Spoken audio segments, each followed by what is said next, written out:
Welcome to episode 6 of my keigo miniseries. In this episode, you will learn 2 extra subtypes of keigo, namely teichougo and bikago.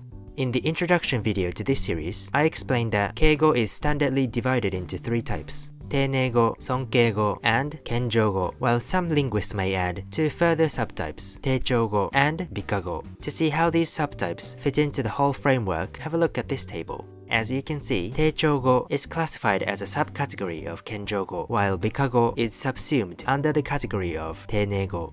A quick grammar lesson before we proceed. In this video, I will be using the following 2 terms: the agent and the patient. The agent is the doer of an action, or someone who does something, whereas the patient is the recipient of the action, or someone the action is done to. For example, John kicked James. John is the doer of the kicking action, and John is therefore the agent, while James is being kicked, and is therefore the patient of the action. Let's start with teichougo. Teichougo is a subtype of kenjougo. Kenjougo is the type of keigo where the speaker's social status is lower than that of the addressee. For more details, check out my video on kenjougo. The commonality between the normal kenjougo and teichougo is that both express humbleness and use the same word forms, namely the kenjougo forms. In other words, these 2 types of kenjougo do the same job and look identical. However, the crucial difference between them is that teichougo usually lacks a human patient, whereas the normal kenjougo either mentions or implies the existence of a human to whom the action described in a sentence is done. But what exactly do I mean by lacks a human patient? Have a look at the following example sentence of the normal kenjougo. 私が先生にお目にかかった時には、もう先生はお昼ご飯を召し上がった後でした。By the time I met my teacher, he had already eaten his lunch. In this example, 先生 or the teacher has a higher social status than 私, who is his student. The phrase お目にかかる is the kenjougo version of the verb 会う or to meet. We can see that this sentence is an instance of the normal kenjougo because the first part of the sentence, 私が先生にお目にかかった mentions both 私, the agent of the meeting action, and 先生, the patient. Contrast this sentence with an example of teichougo. 昨晩はお寿司をいただきました. I had sushi last night. いただく is the kenjougo form of 食べる. Then why is this sentence an example of teichougo? To answer this question, ask yourself whether any person is being eaten. The answer is obviously no, which means that the eating action has no human patient, and because there is no human patient, this expression qualifies as an instance of teichougo rather than the normal kenjougo. How about the next sentence? まもなく電車が参ります. The train will arrive shortly. 参る is the kenjougo form of 来る, or in this case, to arrive. This arriving action is not being done to anyone in particular, and you can't say 私は電車に来られた or I was arrived by the train, although 電車に来られた could potentially be an indirect passive sentence in Japanese. Teichougo also applies to sentence endings. Normally in keigo, you use teinego or the desu, masu endings to make your sentences sound polite. Teichougo, however, can add an extra layer of politeness. For example, 彼は私の兄です. He is my brother is a teinego expression because it ends in desu. To make this sentence even more polite, you can say 彼は私の兄でございます. You are still using the teinego ending, but you are adding ござる, which is the teichougo version of ある to be. Here's another contrast. 私はタクシーを待っていました. I was waiting for a taxi versus 私はタクシーを待っておりました. おる is the teichougo version of いる to be. Yet another contrast.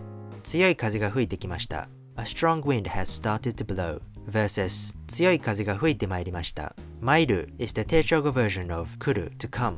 Moreover, teichougo can also affect nouns that denote things that you own and groups you belong to. The following expressions are very formal and limited in number. You would normally hear or see these words in very formal occasions. For example, a small gift you give to someone you respect is often referred to as soshina, literally a bad item.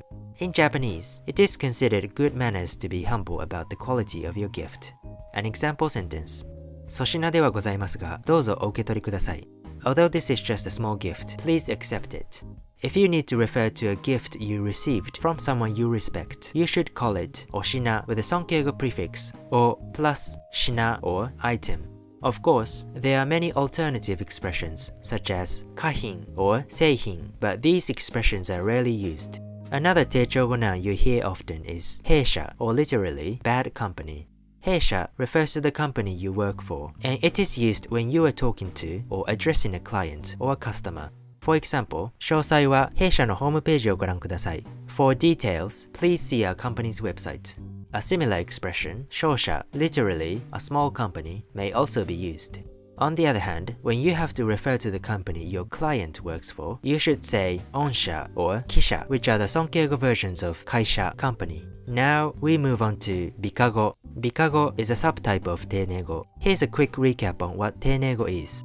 Teinego adds desu or masu at the end of a sentence. For more details on teinego, watch episode 1 of this mini-series. Bikago mainly affects nouns rather than verbs, unlike the normal teinego. Bikago adds either or go in front of nouns. O is normally added to native Japanese nouns, whereas go usually precedes Sino-Japanese words, although there are many exceptions. How can you tell whether a given word is native Japanese or Sino-Japanese? Normally, a word that is written with more than one kanji is likely to be of Sino-Japanese origin, whereas words that are written with kanji, followed by okurigana, are likely to be native Japanese. If you are unsure about which prefix to use, it might be a good idea to search a word prefixed with both o and go on a search engine and compare the search results. Remember to put the search term inside double quotation marks. For example, okotoba yielded 11.2 million search hits, whereas gokotoba got only 4.8 thousand hits. This implies that it's far more common to add o to the word kotoba than go. Keep in mind, however, that there are also some words that can take both prefixes. For example, benkyou or study can be both obenkyou and gobenkyou, although the latter is less common. Here are some examples of bikago with the prefix o: ocha, tea, oniku, meat, oyasumi, rest, day off, absence from work or school, good night, omusubi, rice ball, omimai, visiting someone in a hospital. And here are some examples of bikago with the prefix go: gochiso, feast, gohan, meal, rice, gohobi, reward, gokigen, mood. So far, we have seen examples of bikago, but you might be thinking, wait a second, you said in the previous episodes that adding o or go also happens in the other types of keigo like sonkeigo. And yes, you are absolutely correct. So, to make things clearer, here's the difference between bikago and the other types of keigo. In bikago, you add o or go to nouns for two reasons. To make yourself sound more polite and cultured, rather than showing respect towards someone. And two, simply because the word you want to use already comes with o or go. For example, the word onigiri is never used without o at the beginning, and you therefore cannot say nigiri when referring to rice balls. Nigiri, by the way, is a type of sushi. On the other hand, in sonkeigo, for example, these prefixes can only be added to things that belong to someone you respect, or their actions or states. For instance, when referring to someone's body or their health, you should say okarada instead of karada. This o shows that their body or health is important and implies that you respect them. You can't say okarada to refer to the body or health of yourself or your close friend. Saying onigiri, in contrast, doesn't show respect towards anyone, and you can use this word in any social context, including when you are by yourself. Onigiri could be yours, your brother's, your teacher's, or anyone else's, for that matter. Here's a quick recap. Teichougo looks identical to kenjougo, but it lacks the human patient. You can add extra bits at the end of your sentences to make them even more polite. Some nouns can express humbleness with various prefixes. Bikago adds o or go to nouns and makes you sound better. Finally, what's the point of having these two subcategories? My answer is that there is no point, except to show you that there is more than one way to categorize things. Knowing the names of these categories doesn't really give you any practical advantage, unless you are a language teacher or a linguist, but it's important to know what the different types of keigo mean and do, and how to use them appropriately. The next episode will deal with the problem of incorrect keigo. See you next time.